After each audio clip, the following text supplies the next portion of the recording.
It's hard to talk about really, because I don't know what it would have been like without it. I've grown up with it, and it's been woven through my whole life. As I've probably mentioned a few times over the last few days with people asking me questions, it's probably the most significant thing that I've really only realised recently, is that it's meant that I've lived in a very friendly world. You know, people have been really warm towards me since I was about 20. Wherever I've gone, complete strangers have come up to me in the street and been incredibly just friendly. As soon as they go, "It's you, you're that girl," you know, they're really lovely, and that's been a real blessing. And it's been interesting over the years, having a very you know, as I've grown up and as the industry has grown up and changed, I think I've had a different relationship with it at different times. And I wasn't going to watch it tonight because at different times in my life I've kind of had it up to here, but I'm really glad that I did. I felt, it really is a good film, isn't it? I felt really proud to be part of it, and it's still powerful and it's still moving and it's still beautiful, and there are moments where you still get that, you know, those kind of hairs stand up on the back of your, yeah, it's good. I think I rediscovered Margaret Nelson tonight. What a beautiful performance. Sarah is just heartbreaking. And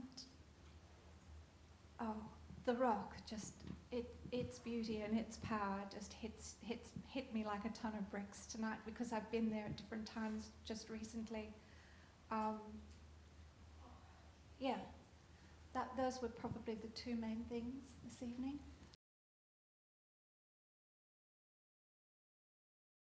When I went back originally for the first time after Picnic, I was explaining to everyone here this afternoon how I arrived at the Rock, and there was a car park where that beautiful kind of golden grass and, you know, those fields were. So that was a bit of a shock, but of course, you know, and then I went in and there was the Discovery Centre. And then there was the cafe with the tea towels with my face on them. That was a bit like, oh my God, what have we done to you? But then once you actually get up there and walk around, and particularly if you're fortunate enough to be there when there aren't school children all walking around going, Miranda! It's still got its presence, that extraordinary presence that, you know, is obviously amped up at moments in this film, but it's really there. I always associate the panpipes with Picnic, but today I really heard that music with the ascent of the rocks when the girls are climbing. Just extraordinary. It's always been one of the big mysteries of Hanging Rock, is why there isn't the soundtrack available.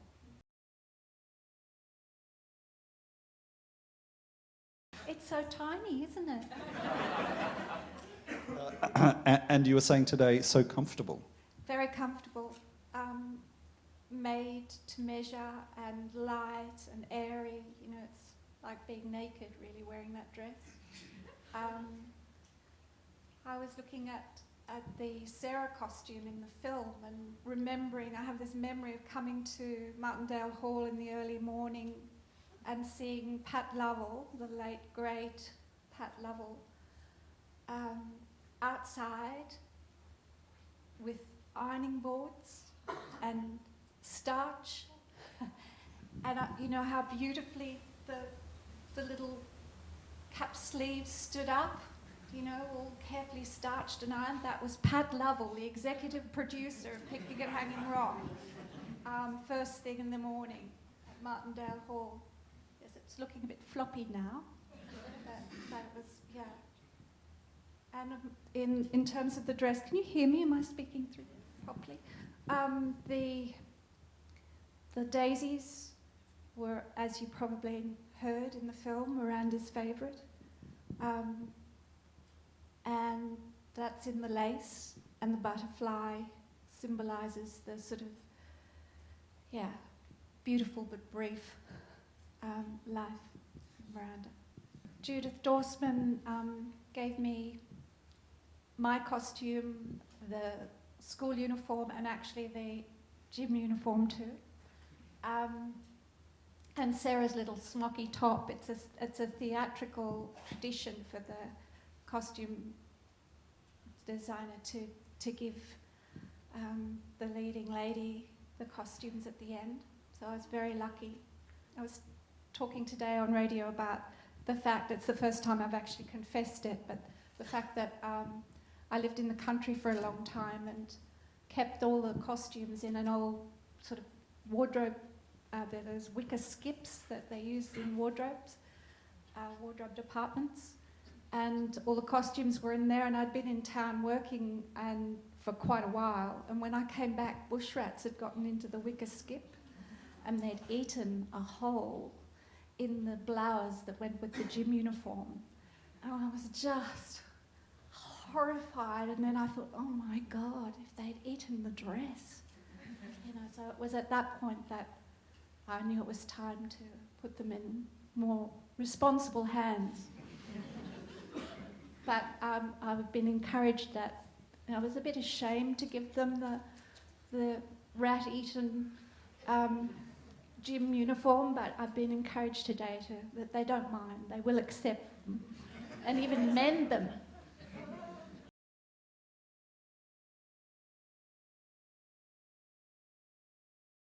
Well, first of all, it was huge. It was obviously a major event in my life, and I was thrilled. And I desperately wanted to do it well. I wanted it, I kind of, not to exaggerate, I really thought I was born to play that part. You know, it was my destiny to play that part in true romantic 19-year-old style. But there'd been a few hiccups around my casting, which meant that I came feeling a little bit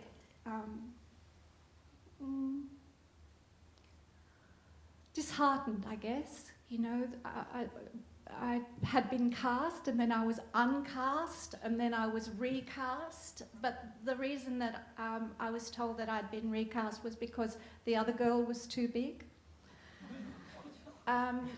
So this you know, glorious moment, this miracle, this great part in this great film was, I was only getting to play it because I wasn't too big. So I came feeling a little bit, and did feel a little bit out of things. I missed my family. I felt lonely. I didn't fit in too well with the girls. I'd been working for a long time, since I was 14, and I was put with the girls. We were all put to stay at the Christian Women's Guest House, and all the real actors, the professionals, the grown-ups were all somewhere else, staying in a proper hotel. And so I felt a little bit out of things. It was a strange time. It was a lonely time, and it really contrasted with the part playing Miranda, who was so, such a golden girl, so loved and so accepted and so part of everything. And I was having a very different experience, I have to say, on the set.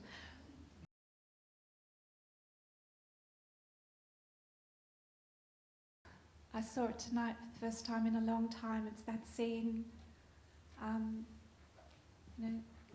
where they're up on the rock and Miranda says, "Look," and then turns to Edith, who's looking at the ground, and says, you know, not down there, Edith, way up there in the sky, that bit.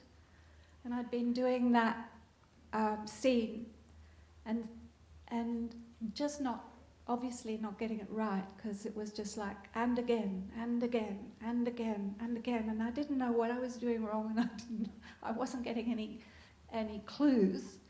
So I was just doing everything I could possibly think of with it, and feeling like it just wasn't working, in that I just had to, you know, Peter would just say, and again, you know, and another one, let's do it again. And I came down really disheartened, and we were all heading down towards to lunch, and everybody else was going down to the you know, to eat, and I was heading off across that grassy field that's now the car park in the other direction, and I was really just trying to get away before I cried. You know, it's like I just felt I was just not getting it right. I just wasn't doing it properly. I wasn't good enough, basically. I was feeling really downhearted. And I saw this old lady, and I knew it had to be Joan Lindsay, coming across towards me. And in amongst that grass, there were quite a lot of stones, so it looked quite, you know, dangerous, because she's quite old and frail. So I stopped and was kind of waiting and watching her. And she came up to me and she just threw her arms around me. And while she held me, she said in my ear, you know, "Oh, Miranda, it's been so long." And she was sort of, you know, sort of shaky or something in my arms. And then just, you know, looked at me and really warmly, and her eyes had tears in them, and it was very moving. And I just felt in that moment that if I was Miranda for her, kind of thing, if I was okay with her, she believed in me, kind of thing, that it was okay, that I was okay, and it would be all right. It was really encouraging. It was really what I needed. And then I tried to sort of say, you know, "Oh, you must be Joan, and my name's Anne," and she didn't want any of that. She just wanted to stay in whatever it was, this sort of memory place that she was in, this, yeah.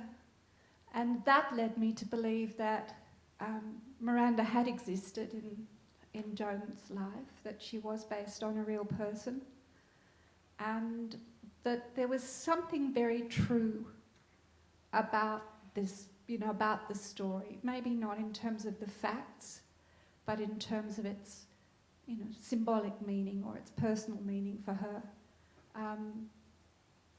It seemed like quite a meaningful moment for her.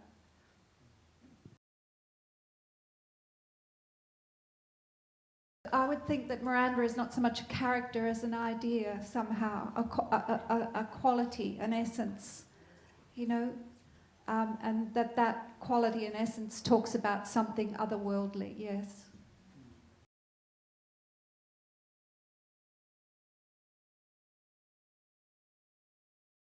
Like all teenage girls, or maybe I'm generalising, there's a self-consciousness I see in my movement, mostly in my body, rather than in, yeah, that hopefully I would be able to just let go of. Such a shame, isn't it, that youth is wasted on the young, you know.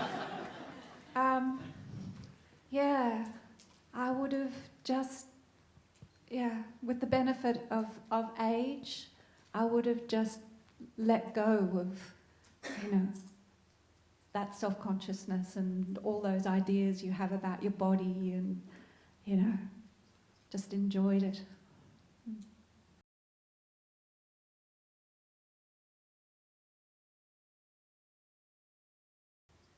No, I had no idea. I think that's what the point I was making about, you know, moving through a very friendly world, that particular image of me, it, you know, has just been, you know, really exposed. Every time there's an article about the Australian film industry or the renaissance of the Australian film industry, that photograph is used to somehow symbolise that. It's every time there's a news thing on telly about the Australian film industry, they play a little bit of that, you know, and so even people who haven't seen the film are often really familiar with that photograph or some bit from Picnic involving me, and I think that's made the recognition of me out in the street much more than it would otherwise, if you know what I mean. It happens less often now, but it's been a real feature of my life. I can't,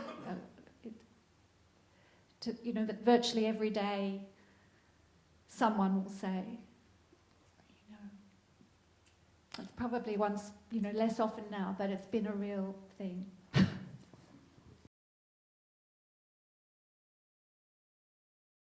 We were talking about that tonight. There are just so many theories, and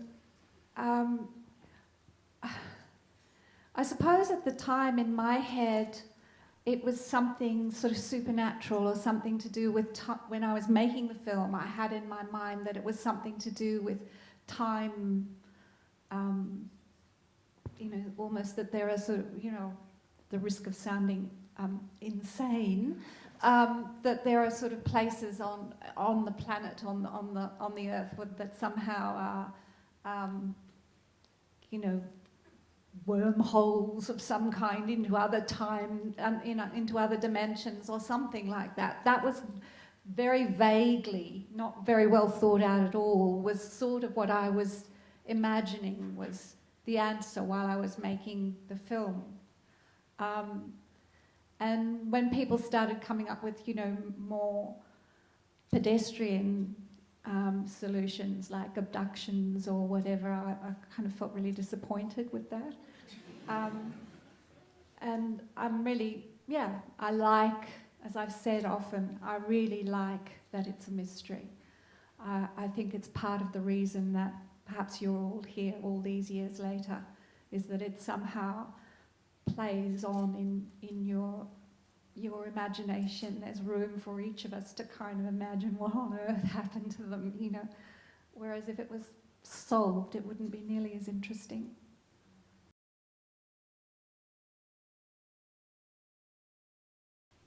I feel like I found my vocation, and I feel like everything that led up to it was part of my finding it, if you know what I mean. That even perhaps this film and all the acting work that I did was part of finding my way towards the work that I'm now doing, and it is part of the same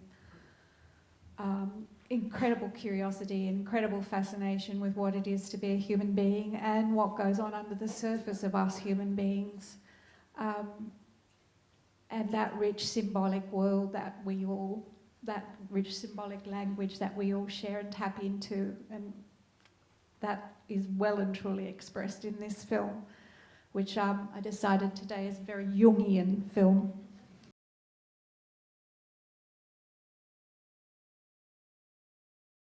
As I was saying today, it only really occurred to me recently that Peter Weir was really very young when he did this film.